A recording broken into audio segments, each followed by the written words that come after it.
Entonces, el día de hoy vamos a hablar un poco de lo que son las infecciones de transmisión sexual, que en realidad son muchas, pero vamos a tocar aquellas que son un poco más frecuentes y que tienen compromiso dermatológico. Entonces, el día de hoy vamos a revisar un poquito de sífilis, de gonorrea, de chancroide, linfogranuloma venéreo y donovanosis. Vamos a empezar con sífilis. La sífilis está causada por la espiroqueta, treponema pallidum. Es una enfermedad que se transmite por vía sexual o también vía vertical durante la gestación. Sin tratamiento es una infección que va a progresar en distintas fases y puede llegar incluso a complicaciones irreversibles, neurológicas y cardiovasculares. Para su clasificación la diferenciamos entre la sífilis precoz, que es la primaria, la secundaria y latente, menos de un año, que es la parte infecciosa de la sífilis, y luego tenemos la sífilis tardía, que es la latente más de un año, y la terciaria. En esta parte no es contagiosa, pero es la parte donde se desarrollan las mayores complicaciones e en algunos casos irreversibles, ¿no? El tratamiento de la sífilis se va a basar en la administración de la penicilina o de la doxiciclina en aquellos pacientes que sean alérgicos a la penicilina. Con acitromicina se han visto casos de fracasos terapéuticos o resistencias, ¿no? Por lo cual no es recomendable aún en pacientes alérgicos. Y los pacientes que han sido diagnosticados y tratados deben ser seguidos durante un periodo de tiempo para ver que realmente haya respuesta a ese tratamiento y también diagnosticar casos de posibles reinfecciones. Entonces tenemos estas etapas que tiene la sífilis. Para ¿se acuerdan? La sífilis primaria, generalmente vamos a encontrar una lesión entre los 9 a 90 días post-infección. Y acá lo que podemos encontrar es el chancro único, ¿no? Que es una lesión única, como dice su nombre, que en algunos casos también se puede acompañar de una linfadenopatía regional, ¿no? O sea, el ganglio más cercano se afecta y crece, aumenta de volumen. Tenemos luego la sífilis secundaria, su presentación es de 6 a 8 semanas luego de la resolución del chancro. Y en esa etapa de sífilis secundaria, lo que vamos a encontrar va a ser un exantema maculopapular. Este exantema maculopapular afecta lo que es la región palmoplantar. Además, podemos encontrar parches en región de mucosas, el condiloma lata o ya una afectación sistémica, o sea, malestar general, ¿no? Que acompaña además a estas manifestaciones dérmicas. Luego tenemos la sífilis latente temprana, que es menos de un año. En esta etapa generalmente los pacientes son asintomáticos y es una etapa donde podrían presentar recaídas de molestias en el 25% de los casos. Luego viene ya la sífilis latente tardía, que es más de un año. En esta etapa son asintomáticos y se considera que algunos pacientes podrían llegar a una curación espontánea durante esta etapa. Luego viene la sífilis terciaria. Esta sífilis terciaria ya se manifestaciones que se presentan 10 a 20 años después de haber presentado la infección. Y en esta etapa de 10 a 20 años después es donde podemos encontrar el goma sifilítico, la neurosífilis o la sífilis cardiovascular, ¿no? En el caso de neurosífilis o sífilis cardiovascular ya son complicaciones irreversibles. Entonces, en esta imagen podemos ver una úlcera de bordes elevados. El fondo, si se dan cuenta, es limpio, o sea, cuando decimos limpio es que no hay pus y se encuentra en el dorso del pene. Entonces, esta es la clásica lesión de la sífilis primaria que aparece entre los 9 a 90 días y la que se puede acompañar de linfadenopatía regional. Luego tenemos esta imagen donde pueden ver hay un rash maculopapular en las palmas de las manos y esto es lo que conocemos como la sífilis secundaria y que aparece todavía de 6 a 8 semanas tras la resolución del chancro. El chancro, ¿no? Es lo que vimos anteriormente. Y estas lesiones de parches mucosos en lengua es otra manifestación también de la sífilis secundaria. Si se dan cuenta, son unos parches blanquecinos, ¿no? De bordes irregulares, pero bien definidos en la lengua y que tienen un halo un poco más eritematoso. Se presenta en el 10 a 15% de los casos. Tenemos esta manifestación también de la sífilis secundaria, que es el condiloma lata, que se presenta en el área perineal. Se presenta en el 10% de los pacientes, es unas lesiones que son elevadas. Entonces lo podemos encontrar en el 10% de los casos, son lesiones que son elevadas de color blanco o color gris, que se encuentran en esas zonas cálidas, húmedas como los genitales, ¿no? Zonas intertriginosas, ¿no? Esas lesiones en algunos casos ya se llegan a hipertrofiar y ahí es donde ya forman las clásicas placas condilomatosas, ¿no? Ya como un coliflor, ¿no? Y que aparecen en esa región de perineo o de la. Esta es otra manifestación de la sífilis secundaria. Acá podemos encontrar una alopecia en parches o de aspecto apolillado, ¿no? A diferencia que si fuera pues una alopecia areata, en la alopecia areata no encontramos pelo, en cambio acá vemos pelos pero como rotos. Y los folículos se evidencian como unas pápulas foliculares que son elevadas, ¿no? Tenemos la sífilis latente, que es luego ya de que se resuelven esas lesiones de la sífilis secundaria. Y si eso ocurre cuando ha transcurrido menos de un año de la infección, se llama latente temprana, la cual todavía aún puede ser contagiosa y pueden presentar cuadros de recaídas. Se define como una serología reactiva, pero en ausencia de enfermedad clínica. Cuando ya pasa el periodo de más de un año, y en ese caso se llama latente tardía. Y la sífilis terciaria, que es la que les mencionaba, que es luego de 3 a 20 años de la infección, y son pacientes que generalmente pues, no han recibido tratamiento en etapas previas. Entonces, en la sífilis terciarias donde vamos a tener esas complicaciones tardías. Vamos a tener, por ejemplo, la presentación de los gomas. Como bien dice su nombre, son lesiones que tienen, lo clásico es esta consistencia que ustedes pueden ver en esta imagen. Es una coloración roja, brillante y que a la palpación es como gomosa, ¿no? Como dice su nombre, como una goma. Puede aparecer en diferentes zonas. Acá, por ejemplo, lo vemos en la región del dorso de la nariz, pero pueden aparecer también en zonas extensoras del cuerpo.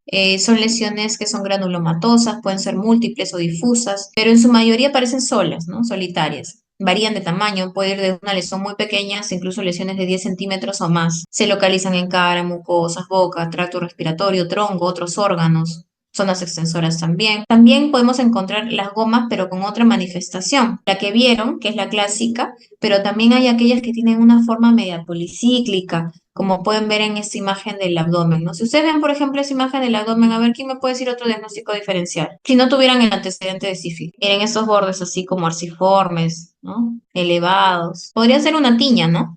Entonces, por ejemplo, si pensamos en una tiña corporis, también es un diagnóstico diferencial. Por eso ahora que ustedes están viendo las diferentes manifestaciones que tiene la sífilis, ¿no? Tanto en la etapa primaria y la secundaria, y ahora que están viendo la terciaria, por eso es que a la sífilis le llaman la gran simuladora, ¿no? Porque no es tan fácil mirar una imagen y decir eso de todas maneras es sífilis, a lo más que esté en estadio de goma, pero si no, no es tan sencillo, ¿no? Entonces, por eso le llaman la gran simuladora porque parece otras enfermedades y no necesariamente sífilis. Estas gomas se caracterizan porque son indoloras, nodulares, en algunos casos se pueden incluso erosionar. En algunos casos se presentan como lesiones papuloescamosas, o sea, no siempre van a tener esta forma, ¿no? De las lesiones. Tenemos diferentes métodos diagnósticos. Tenemos la opción de hacer la visualización directa con el microscopio, el treponema pallidum, pero no siempre se logra visualizar. Por eso incluso se dice que una lesión de sífilis a veces puede requerir hasta 2 o 3 biopsias para recién identificar al treponema. Y como métodos indirectos tenemos sí lo más usado que es la serología, tenemos los anticuerpos inespecíficos, que son aquellos que le llaman no treponémicos, y aquellas pruebas específicas que le llaman las treponémicas. Entonces, en este cuadrito pueden ver cómo tenemos los métodos no treponémicos, que es lo más fácil, lo más accesible, que es el BDRL o el RPR. Me permite para mí saber si ese paciente tiene sífilis, ¿no? Entonces va a ser reactivo o no reactivo, ¿ya? Y luego ya tenemos el método treponémico. Si ya el paciente me sale reactivo, ya debo pasar al treponémico, que es menos accesible, más costoso, y ese me va a permitir saber si me sale reactivo el treponémico, quiere decir que puede ser que tenga sífilis pasada o actualmente tenga sífilis. Y si me sale no reactivo, quiere decir que ya la posibilidad de sífilis ya la tengo que alejar de mi diagnóstico. El BDRL y el RPR son pruebas, son anticuerpos dirigidos contra el material lipídico, tienen una alta sensibilidad, que dice que fácilmente me van a salir positivos si es que hay la enfermedad, pero tienen una baja especificidad, o sea que me podría suceder que si le hago la prueba treponémica me salga que en realidad no es sífilis, ¿no? Por eso es que se usan básicamente para screening de sífilis, ¿no? Para pruebas así rápidas, que yo tenga un resultado al momento. Y también me sirven para el seguimiento tras el tratamiento. ¿Por qué? Porque son cuantitativos, entonces como se miden por títulos cuantitativos, me permite correlacionar con la actividad de la infección, si es que en ese momento está activa la enfermedad o si de repente ya se está curando con el tratamiento. Las pruebas treponémicas, en cambio, me van a medir los anticuerpos frente a los antígenos específicos del treponema. Son más específicas, pero la característica de esas pruebas treponémicas es que persisten de por vida. Entonces, me van a confirmar la enfermedad, pero no me dicen si en ese momento está realmente presente o no, porque puede ser que en ese momento tenga la enfermedad como la haya tenido antes. Por eso es que se recomienda primero hacer las pruebas no treponémicas y recién después, para confirmarlo, pasar a la prueba treponémica. Estas pruebas treponémicas son cualitativas, o sea, no mide valores, ¿no? Y como no me mide valores, no puedo monitorizar el tratamiento, o sea, no me permite ver si los títulos están bajando o están aumentando o se mantienen, pero sí me permite verificar esa positividad de las pruebas no treponémicas. Entonces se recomienda que con BDRL nivel cuantitativo se haga a los 3 meses, 6 meses, 12 meses, hasta 2 años o hasta que logremos negativizar esos títulos. Me permite ver una respuesta al tratamiento de la sífilis primaria y de la sífilis secundaria. Aproximadamente el BRL baja 2 diluciones en 6 meses en la primaria y 3 diluciones en 12 meses en la secundaria. Me permite también ver la respuesta al tratamiento de la sífilis tardía. Se logra encontrar incluso 4 diluciones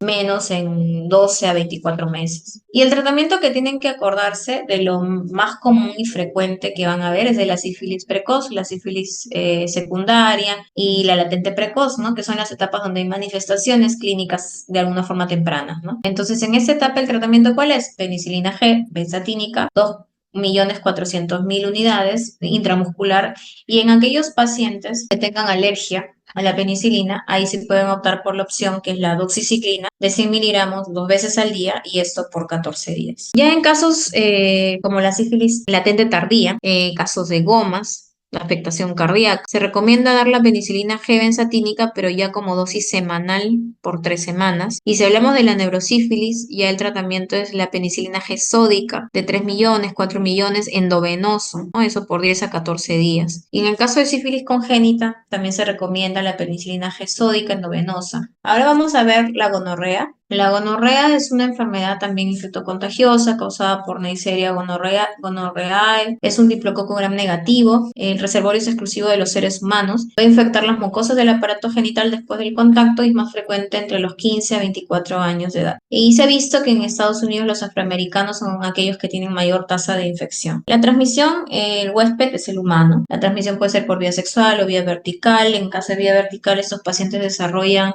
conjuntivitis o neumonías, y es el diplococo gram negativo, carece de cápsula de polisacáridos, es aerobio, inmóvil y tiene ciertos factores de virulencia que facilitan su infección, como son las proteínas de la membrana externa. Tenemos también las fimbrias y las porinas, pero necesitan el hierro para crecer, ¿no? Por ejemplo, necesitan transferrina, lactoferrina, hemoglobina. Su patogenia es que los factores de virulencia son los que van a participar en los procesos de adherencia, de inflamación y de invasión, que son los que le mencioné, por ejemplo, las fimbrias que facilitan la adherencia a las células huésped, y los neutrófilos, que van a aumentar la adhesión y el movimiento. Estos gonococos tienen la capacidad de destruir tejido mediante la producción de diferentes enzimas y lípidos, generan inflamación de los epitelios columnares y transicionales de la uretra, del cuello uterino, del recto, de la faringe y de la conjuntiva. Tenemos un periodo de incubación que puede ir de 2 a 5 días, generalmente afecta el 10% de varones y 75% de mujeres, pero de forma asintomática, y lo que pueden encontrar en algunos casos son infecciones rectales y faringias. En varones, ¿qué es lo que podemos ver por gonorrea? Podemos encontrar uretritis aguda,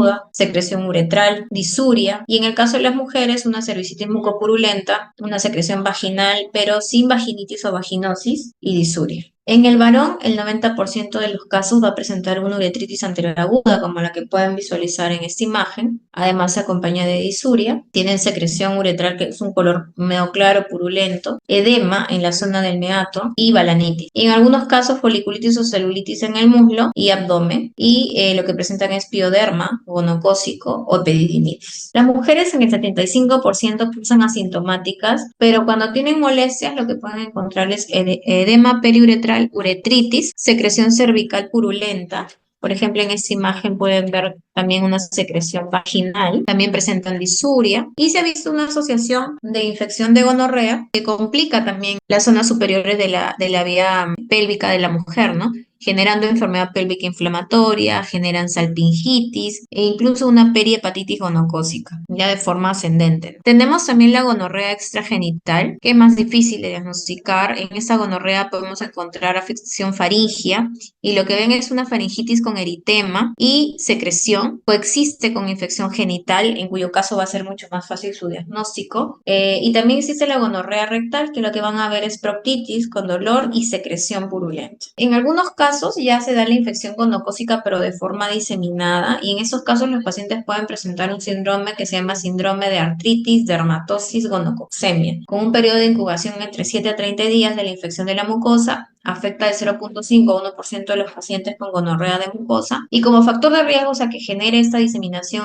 más rápida, son pacientes pues, que justo en ese momento están cursando con menstruación o que tengan deficiencias del complemento. ¿Qué es lo que van a tener además de estos pacientes? Van a tener fiebre, van a tener anorexia, malestar general, escalofríos y se caracteriza por poliartralgias, ¿no? Compromiso dérmico, poliartralgias y compromiso general, ¿no? Malestar general. Estas son las lesiones que podemos encontrar. A veces se manifiestan como lesiones tipo pústulas o pápulas eritematosas, hemorrágicas y con el compromiso articular van a encontrar una tendinocinovitis, quiere decir que va a haber afectación de la parte de las rodillas, de los codos, las muñecas y los tobillos. Se afectan los tendones extensores y flexores y puede haber un eritema y sensibilidad en la zona de la articulación. En algunos casos se genera ya una artritis séptica y además de las lesiones que se acompañan en la zona cercana, ¿no? Pueden haber las pústulas necróticas o pápulas eritematosas, ¿no? Entonces acá, por ejemplo, podemos observar, ¿no?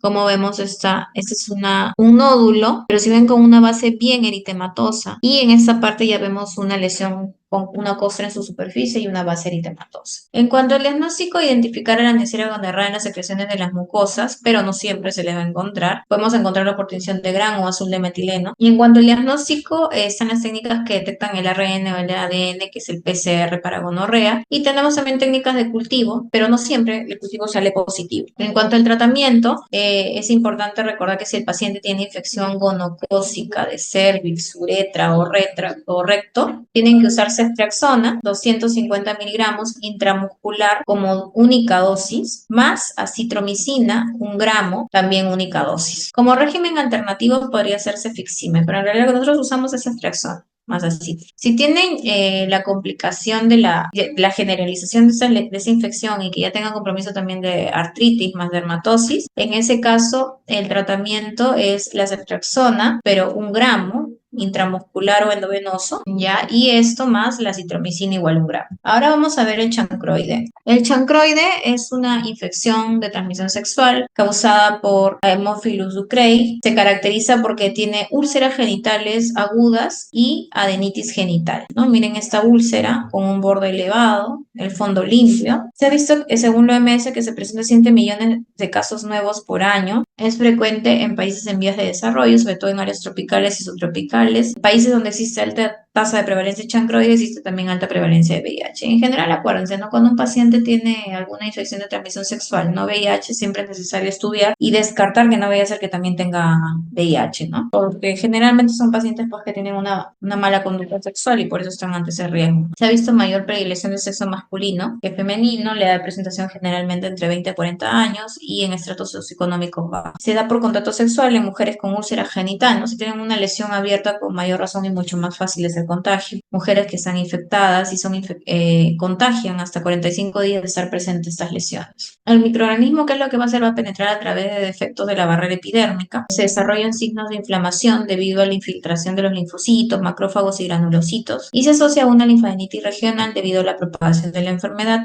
y por inflamación piógena. El agente causal, que es el Haemophilus ducreyi, es un bacilo anaerobio, facultativo, gram negativo, pequeño, es inmóvil, no forma esporas y se dispone como en cadenas, como pueden ver en la imagen, y requiere emina para su desarrollo. Y el reservorio es el humano. Periodo de incubación entre 3 a 10 días, no hay un pródromo de sintomatología. Y en el sitio de inoculación van a aparecer en el 50% de los casos una lesión y en algunos casos son varias pápulas blandas con un eritema periférico. En este caso, por ejemplo, vemos varias lesiones, ¿no? Color blanquecina con un borde eritematoso. A diferencia de lo que veían en el chancro, que es en la sífilis, cuando veían el chancro y era así una lesión única, ¿no? En cambio acá pueden llegar a ser lesiones múltiples. En 24 a 48 horas rápidamente van a tornarse en pústulas y se van a erosionar y van a dejar úlceras, como las que vemos en esta imagen, con bordes bien delimitados, no indurados, irregulares, como un sacabocado. Son muy sensibles, dolorosos, y la localización generalmente es en prepucio, frenillo y glande, y en el caso de la vulva, en la parte de la horquilla de los labios menores y el vestíbulo. También se puede llegar a formar una úlcera séptica. Sucede que hay un exudado necrótico amarillento, grisáceo, y en la base podemos encontrar un tejido de granulación que sangra con facilidad, o sea, bien friable. Puede haber sobreinfección con anaerobios y esto produzca úlceras gangrenosas y destrucción extensa de los tejidos genitales. También puede haber adenopatía regional dolorosa, ¿no? Que es lo que se llama el bubón en el 50% de los casos, más o menos una semana después de la lesión primaria, generalmente es unilateral, hay eritema de la piel suprayacente, puede evolucionar a goma, la cual va a drenar espontáneamente una secreción espesa y cremosa hacia la superficie dejando cicatrices retráctiles. Nunca, por ejemplo, está drenando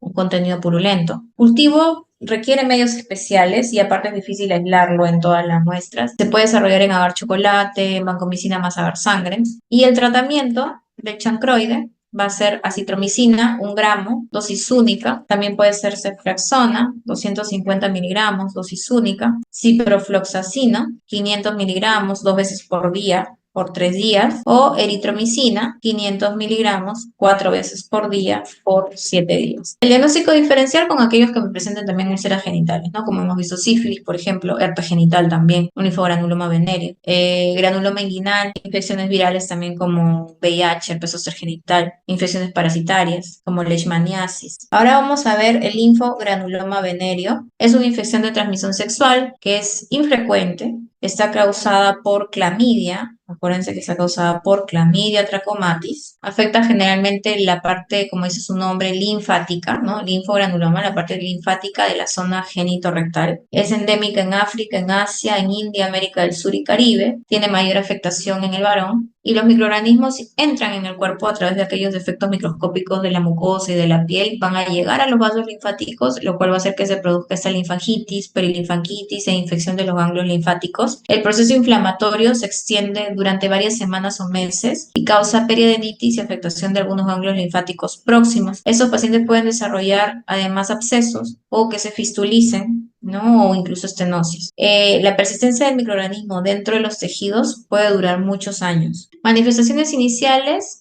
hay un periodo de incubación de 3 a 12 días luego de la infección y lo que estos pacientes pueden presentar son pápulas, pueden presentar erosiones o úlceras, en algunos casos tienen un aspecto herpetiforme, pero curan sin dejar cicatriz. La localización generalmente es el surco coronal y la pared vaginal posterior de la mujer. En algunos casos también pueden tener uretritis y cervicistis que son inespecíficas. Como manifestación del síndrome inguinal, 10 a 30 días e incluso hasta 6 meses posteriores a la infección, estos pacientes presentan esa afectación linfática a nivel inguinal, a nivel femoral. Puede haber un gran eritema alrededor del aumento de tamaño del ganglio. Además pueden erupcionar y formarse como unas úlceras y en algunos casos ya síntomas inespecíficos donde ya puede haber incluso afectación del sistema nervioso central. Tenemos el síndrome anogénito-rectal, donde en estos casos los pacientes van a tener una proctocolitis, una hiperplasia del tejido linfático, abscesos perirrectales, fístulas isquiorrectales y rectovaginales y fístulas anales o estenosis rectal. El diagnóstico es por serología, se puede hacer PCR para buscar el ADN de clamidia. Cultivo también, pero como saben, en muchas de estas patologías no siempre se logra aislar a la clamidia y se puede hacer el genotipaje por PCR. El tratamiento es doxi, 100 miligramos, 2 veces por día. Como una alternativa es la eritromicina, 500 miligramos cada 6 horas. Y el tratamiento tiene que ser por 3 semanas. Y finalmente tenemos